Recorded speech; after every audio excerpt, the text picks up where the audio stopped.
El grupo número 5, conformado por José Luis Castillo, Kevin Herrera y mi persona, Nayauca Piña, presenta el análisis y determinación de velocidades específicas de las rutas propuestas por el grupo en base a una velocidad de diseño. Empezando con la ruta número 1, nosotros sabemos que esta ruta consta de una longitud aproximada de 6.5 kilómetros y esta ruta fue diseñada para una velocidad de diseño de 40 kilómetros por hora y que cada una de sus curvas conste de un radio mínimo de 45 metros. Esta tabla que nosotros podemos ver aquí es una tabla proporcionada por el NVIDIA en el cual nosotros sabemos que en base a nuestra velocidad de diseño, nosotros podemos determinar las velocidades específicas de cada tramo.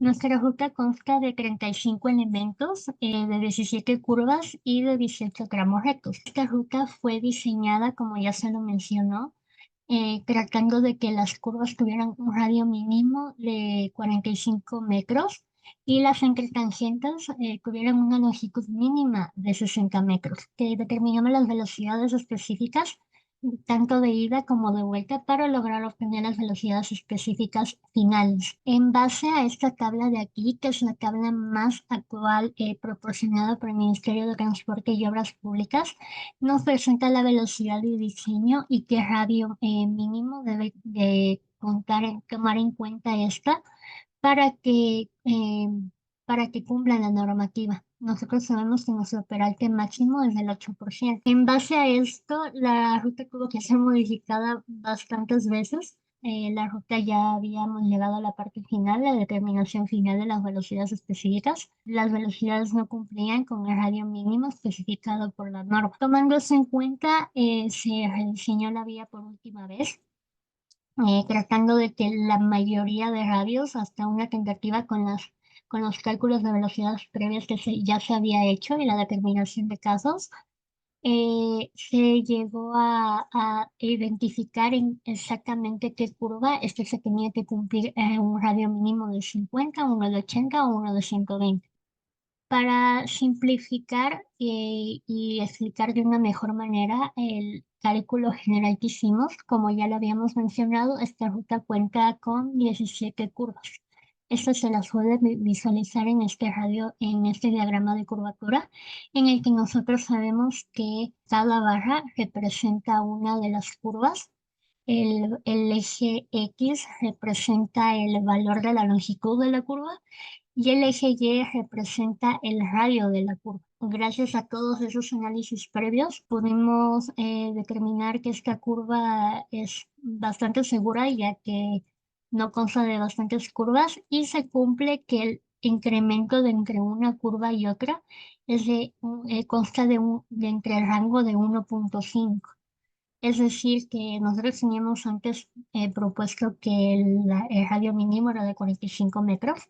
Por consecuente, multiplicándolo para el 1.5 sería el 67.5.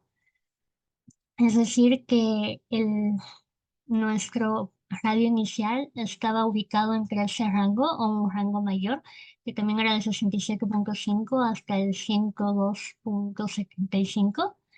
Y en base a eso, nosotros logramos que los cambios de los radios no fueran muy exagerados. Aparte de ello, con esto logramos que el conductor tenga mayor ángulo de visibilidad. Buenas tardes. Yo les voy a hablar sobre cómo realicé la determinación de la velocidad específica de mi ruta. En este caso, para la velocidad específica se basa mucho en tablas y ir calculando los distintos radios. Por ejemplo, nosotros teníamos un radio inicial de 41 metros. Entonces esto se va multiplicando por 1.5 según el ángulo delta y la longitud. Entonces, si la longitud va aumentando, el radio sí mismo va aumentando y vamos viendo cómo cambian los distintos radios para las velocidades específicas. Una vez hecho esto, para verificar los casos, asimismo tenemos una tabla en la cual tenemos 5 casos. Ahí podemos ir viendo los distintos casos. En el caso 1, la longitud tiene que ser menor o igual a 70.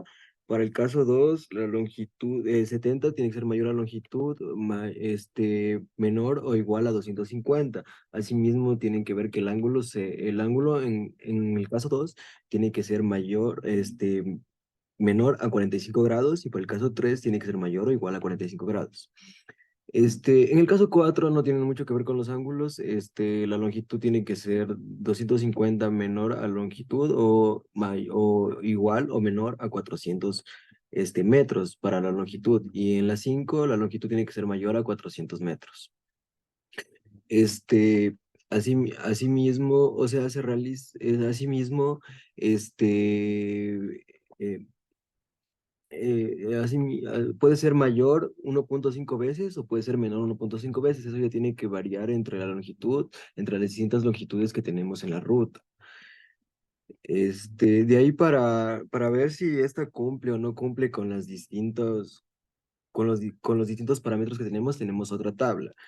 En esta tabla tenemos velocidad específica, peralte recomendado, fricción transversal y el radio mínimo calculado, pero siempre en este caso se asemeja que sea siempre redondeado. Nosotros hemos decidido, o más o menos tenemos un peralte de 8%. Y asimismo se van calculando con esta tabla las distintas velocidades para ver si cumplen ver si los distintos casos cumplen y las velocidades cumplen con los radios mínimos calculados para tener la distinta velocidad específica. Eso sería todo por mi parte. Muchísimas gracias. Bien, empezamos con la ruta número 3, para la cual hemos escogido 6 puntos, como podemos observar en la imagen de la izquierda, donde se muestra a continuación en la imagen de la derecha sus datos, tales son como las longitudes, su velocidad, su deflexión, sus ángulos y sus distancias. Podemos observar que las distancias más o menos están entre 150 a 200 metros aproximadamente. Los grados no son tan altos, por lo que se puede trabajar de una manera más adecuada, más amena. Tenemos que tener en cuenta que una vez que se obtienen estos datos, nos sirven en gran medida para obtener lo que son la velocidad específica, ¿no? Un punto muy importante a la hora de diseñar tramos o diseñar vías. Eh, Muy bien, una vez que tenemos caracterizado nuestro trazado en pequeños tramos, como podemos observar aquí en la imagen, y a su vez cada uno de estos con un radio de curvatura asociado, el siguiente paso a desarrollar es obtener la velocidad específica, que se corresponde con cada uno de los radios calculados. Bien, como se puede observar aquí tenemos lo que son el sentido de ida y el sentido de vuelta, con la velocidad específica que se ha calculado y se muestra en las tablas. Debemos tener en cuenta un factor muy importante. ¿Cuál es? Es que normalmente como tenemos dos sentidos, sentido de ida y sentido de vuelta, cuando se inicia en el sentido de ida, cabe la redundancia, se debe más o menos aproximar que por cada tramo, sumar o añadir 1.5% más, que es lo que se ha intentado hacer en esta práctica y hemos tratado de cumplir con los parámetros, con todos los parámetros. Pasa lo contrario en el sentido de vuelta. En el sentido de vuelta empezamos de más a menos. Cada vez debe ser 1.5% menos. Esto tanto en tramos y también se debe ir aplicando a sus radios de curvatura. Entonces obtenemos que para sentido de ida es 1.5 veces más y para sentido de retorno o de vuelta 1.5% menos. Entonces va de cero a más y de regreso va de más a cero, ¿no? Entonces con eso vemos que también cumple una armonía con el trazado y el diseño de la vía como tal. Bueno, puesto previamente por todos los participantes, esperamos que la explicación haya sido de lo más clara posible y sin nada más que agregar, muchísimas gracias.